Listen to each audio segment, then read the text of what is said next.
চারজন পুলিশ সাদা পোশাকে এসে আমাকে বাড়ির থেকে জোর করে তুলে নিয়ে যায়। শুধু বিএনপি করার অপরাধে তুলে নিয়ে যাইয়ে আমাকে 2 দিন গুম করে রাখে। গুম করার পরে আমার কোনো ট্রেস দেয় না, কোথায় আছি কী বৃত্তান্ত কোনো কিছু জানাই না। পরিবারে অনেক খোঁজাখুঁজি করে এবং আমার রাজনৈতিক যারা নেতারা আছে তারা আমাকে খোঁজাখুঁজি করার পরে আমাকে থানায় সোপর্দ করে।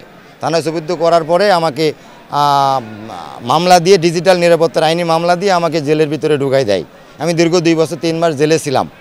আমাকে কোনো জায়গায় কোনো জামিন দেয়নি, কোনো জামিন প্রাপ্য আমার জন্য হয়নি। পরিবার বলবো কল্পনা, পরিবার নিয়ে অনেক কষ্টে দিন কাটছে। টাকা নাই, পয়সা নাই, জামিনের টাকা নাই, সংসার খরচ চলে না, জেল খরচ চলে না। আমাকে মানে অনেক কষ্ট করতে হয়েছে, আমার জীবন দিয়ে অনেক কিছু চলে গেছে। বিভিন্ন হকি স্টিক থেকে শুরু করে অস্ত্রপাতি দিয়ে তারা দরজা ভাঙার চেষ্টা করে। এক পর্যায়ে আমার স্ত্রী বলি দরজা খুলে দেওয়ার জন্য, দরজা খুলে দেই। সেই সময় আমার 3 তলার থেকে আমার বাসার থেকে হ্যান্ডকাপ দেই।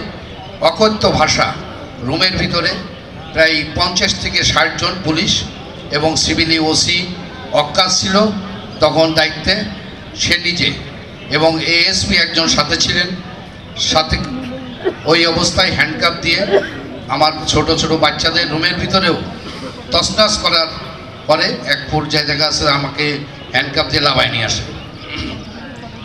আসে, মাইক্রোয় করে উঠাই দেয়, সিভিল মাইক্রোয় বিভিন্ন জায়গায় শহরে ঘোরায়। নামে রামনগর পিকনিক কর্নারে ওখানে যে নাশকতারি মামলা দেয় সেই মামলায় আমাকে আসামি করে। তারপরে ধারাবাহিকভাবে এ পর্যন্ত 4টি মামলা আমার নামে হয়েছে। পরেও আমরা যখন লিফলেট বিতরণ করি, সেই লিফলেট বিতরণ করে যে ভোটারদের ধন্যবাদ জানিয়ে সেই লিফলেট বিতরণে সেখানে আমার উপর হামলা হয়েছিল। আমলে কি সশস্ত্র বাহিনী আমার উপর হামলা করেছে। আল্লাহর রহমতে সেদিনকে আমি পালিয়ে বেঁচে গেছিলাম ভাগ্যক্রমে, সব আল্লাহর রহমত এবং মানুষের দোয়াই। এবং আমাদের যে কারা মানে পালানোর যে ইতিহাস সেটা তো আপনারা সকলেই জানেন। আপনারা যারা মিডিয়া কর্মী আমাদের সে ভালো জানেন। আমাদের কখনো সেই সরিষা খেতে, ধান খেতে এভাবে আমাদের রাত্রি যাপন করতে হয়েছে, বাড়ি থাকতে পারিনি দীর্ঘদিন ধরে। আমাদের প্রিয় নেতা জননেতা মরহুম জননেতা তরিকুল ইসলাম সহ যখন জাতীয় 37 জন নেতার নামে মামলা দেওয়া হলো, সেই মামলার প্রতিবাদে বিএনপি তার জোটের পক্ষ থেকে একটি হত্যার আহ্বান করা হয়েছিল। সেই হরতালের পক্ষে আমি রাজপথে মিছিল করতে যেয়ে সেই মিছিলের অগ্রভাগ থেকে পুলিশ আমাকে আক্রান্ত করেছিল। কেমনভাবে পুলিশের তৎকালীন ওসি ছিলেন তখন আব্দুল জলিল। ওই জলিল সাহেব নিজে এসে গাড়ি থেকে নেমে আমাকে গলা টিপে শ্বাসরোধ করে মারতে চেয়েছিলেন। সেদিন আমাকে বাঁচিয়েছিলেন সাংবাদিক ভাইরা। যশোরের সাংবাদিক মহল সেদিন ওই পুলিশের হাত থেকে আমাকে রক্ষা করেছিলেন। আমি 26টা মামলার আসামি। আমার 2008 সালে ধরে নিয়ে গিয়ে আমার বাড়িতে ডেকে নিয়ে গিয়ে নির্যাতন হয় এবং সমস্ত শরীরে মেরে ধরে রক্তাক্ত করে এবং আমার একটা পিসাটার অস্ত্র দিয়ে আমার চালান দেয়। সেখানে আমার 5 লক্ষ টাকা আমার জরিমানা আমার দিতে হয় আমার পরিবারকে। এবং এরপরে আমার একটা চেম্বার ছিল সারসা ও সামলাগাছি গ্রামে, সেটাও আওয়ামী লীগ এই 2022 সালে সেটা ভেঙে দিয়েছে। এই ফ্যাসিস্ট শেখ হাসিনা, গণহত্যাকারী শেখ হাসিনা এইভাবে নির্যাতন করে প্রত্যেক গ্রামে 26টা মামলা করে। আজকে যারা নির্যাতিত, আমরা নির্যাতিত, আজকে আল্লাহ জনিদ ইসলাম অমিতের ডাকে আমরা একটা এখানে এসেছি। আমাদের যে একটা মানে এই যে এটা নতুন সূর্য উদয় হলো, আমি মনে করি এটা সারা বাংলাদেশে একটা দৃষ্টান্ত স্থাপন করলেন। বিগত সরকারের আমলে আমি 42টা মামলা খেয়েছি।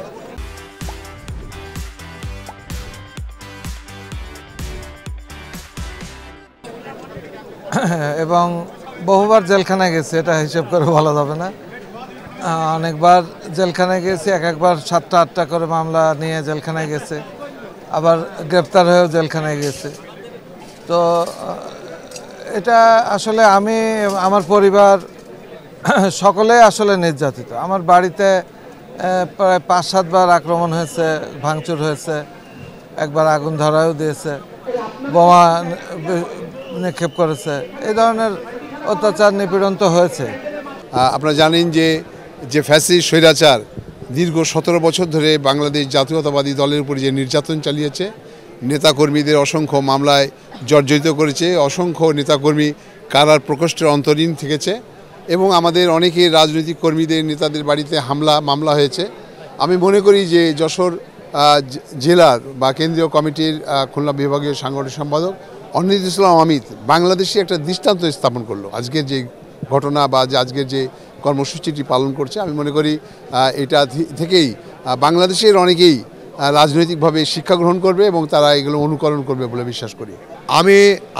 আমার সহ আমাদের অনিরুদ্ধ ইসলাম অমিত সহ সকল নেতৃবৃন্দের বাড়ি অসংখ্য ভাঙচুর হয়েছে। আমার ব্যবসা প্রতিষ্ঠানে আগুন দেওয়া আছে, আমাদের বাড়ি 4 বার ভাঙচুর করা হয়েছে, অসংখ্য মামলায় আমরা নির্যাতিত হয়েছি। 16 বছরে কেউ বাড়ি থাকতে পারে নাই। আজকের এই মুক্ত পরিবেশে অসংখ্য যে সমস্ত নেতা কর্মী যারা নির্যাতনের শিকার হচ্ছে, তারা এক জায়গায় হয়ে আমরা অন্তত মজলুম হিসেবে আমরা একে অপরের দুঃখ শেয়ার করতে পারবো এবং অতীতে 16 বছরের আমাদের যে কষ্ট, সেই কষ্টকে আপনার কষ্টের শোককে শক্তিতে রূপান্তরিত করে আগামী দিন আমরা বিশেষ করে একটা গণতান্ত্রিক নির্বাচনের মাধ্যমে বাংলাদেশ জাতীয়তাবাদী দলের ভারপ্রাপ্ত চেয়ারম্যান তারেক রহমানের নেতৃত্বে এদেশে একটি সুষ্ঠু সরকার এবং ফিরে আসুক এবং একটি গণতান্ত্রিক পরিবেশের মধ্যে দিয়ে বাংলাদেশ জাতীয়তাবাদী দলরে রাষ্ট্রীয় ক্ষমতায় আনতে হবে, এই শপথ আজকে আমাদের এই মিলনমেলায় হোক, এটা আমরা প্রত্যাশা করি। গত 16 বছর যাবৎ এই ফ্যাসিবাদ বিরোধী আন্দোলনে সারা বাংলাদেশে আমাদের লক্ষ লক্ষ নেতাকর্মী রাজপথে সক্রিয় ভূমিকা পালন করেছিল। একইভাবে যশোর সদর এবং আমার যশোর পৌর এলাকাতেও শত সহস্র নেতাকর্মী আন্দোলন সংগ্রাম করেছে এবং এই আন্দোলন সংগ্রাম করতে আমাদের তালিকাভুক্ত 2500-এর অধিক নেতাকর্মী মিথ্যা মামলায় জড়িয়েছে এবং তারা জেলে গেছে, শারীরিক নির্যাতনের শিকার হয়েছে। 5ই আগস্ট ফ্যাসিবাদ পতন পরবর্তী সময়ে আমরা মনে করেছি যে যাদের এই রাজপথে যাদের নিবেদন ছিল, যারা দলের, যারা দেশের এই বৃহত্তর স্বার্থে নিজেদেরকে আত্মত্যাগ করেছিলেন, তাদেরকে একটি সম্মান দেওয়া উচিত, তাদেরকে একটি জায়গায় নিয়ে এসে আবার নিজেদের মধ্যে পুনঃ ঐক্য তৈরি করবার প্রয়োজন, যাতে করে আগামী দিনের বাংলাদেশটা পুনর্গঠনে আমরা কার্যকর ভূমিকা পালন করতে পারি। একই সাথে আমরা মনে করেছি এটি শুধুমাত্র বিএনপির রাজনৈতিক কর্মীরাই এই স্যাক্রিফাইসটি করেনি। গত 16 বছরে সমাজের সকল শ্রেণী পেশার মানুষ, সাংবাদিক, চিকিৎসক, আইনজীবী, ব্যবসায়ী, ক্রীড়াবিদ, আলেম ওলামা সকলেই বিভিন্নভাবে সমাজে বৈষম্যের শিকার হয়েছেন, নির্যাতিত হয়েছেন, নিপীড়িত হয়েছেন। আমরা তাদেরকেও এই আজকের আয়োজনে আমরা আমন্ত্রণ জানিয়েছি, কারণ আমরা সবাইকে নিয়েই, সবাই মিলেই আগামীর বাংলাদেশটি গড়তে চাই। আজকে বাংলাদেশ জাতীয়তাবাদী দল বিএনপি যশোর জেলা শাখা যশোর জেলার বিভিন্ন থানা ইউনিয়নে বিগত 15 বছরে আওয়ামী ফ্যাসিবাদের বিরুদ্ধে যারা সংগ্রাম করেছিল এবং যারা নির্যাতিত হয়েছিল, যাদের বিরুদ্ধে মামলা হয়েছিল, বিভিন্ন সময় যারা কারাগারে গিয়েছে, আহত হয়েছে, পঙ্গু হয়েছে, তাদের যে মিলনমেলা বিএনপি করছে, বাংলাদেশ জামাত ইসলামী যশোর জেলা এই মিলনমেলাকে সুন্দরভাবে ভালোভাবেই দেখছে। এটাকে বিএনপিকে আমরা ধন্যবাদ জানাই এই জন্য একটা মিলনমেলার আয়োজন করার কারণে। 15 বছরে তো আমরা একসাথেই ছিলাম ফ্যাসিবাদের বিরুদ্ধে, আমরা একই সাথে ফ্যাসিবাদের বিরুদ্ধে সংগ্রাম করেছি, মামলা হয়েছে, সব মামলায় বলা যায় একই মামলায় বিএনপি জামাতের কর্মীরা আসামি হয়েছে। ফ্যাসিবাদ কিন্তু জামাত এবং বিএনপিকে আলাদাভাবে দেখিনি, তাদের বিরুদ্ধে যেহেতু একসাথে সংগ্রাম করেছি, তাদের বিরোধী শক্তি হিসেবে একটা শক্তি হিসেবে তাদেরকে দেখেছি। দেখা যায় যে বিগত বছরগুলোতে যে রাজনৈতিক প্রতিহিংসা, কাদা ছোড়াছুড়ি, এই ধরনের রাজনৈতিক কালচার ছিল বাংলাদেশে। এই কালচারটা পরিবর্তন করা দরকার, কারণ আমরা যে গণঅভ্যুত্থানের সূচনা করেছি, গণঅভ্যুত্থান পরবর্তী বাংলাদেশে এই কালচার আসলে যায় না। বিরোধী দল অবশ্যই থাকবে, কিন্তু গঠনমূলক সমালোচনা হবে। গঠনমূলক সমালোচনা বাদ দিয়ে কাদা ছোড়াছড়ি বা প্রতিহিংসামূলক রাজনীতি যেগুলো আওয়ামী লীগ সরকার করে এসেছে, সেই কালচারটা আমরা আর এই 5 তারিখ পরবর্তী গণঅভ্যুত্থান পরবর্তী বাংলাদেশে আর দেখতে চাই না। তাই বিএনপি যে উদ্যোগটা নিয়েছে সেটাকে আমরা সাধুবাদ জানাই এবং আমরা অত্যন্ত আনন্দিত এই এরকম একটা প্রোগ্রামে আসতে পেরে।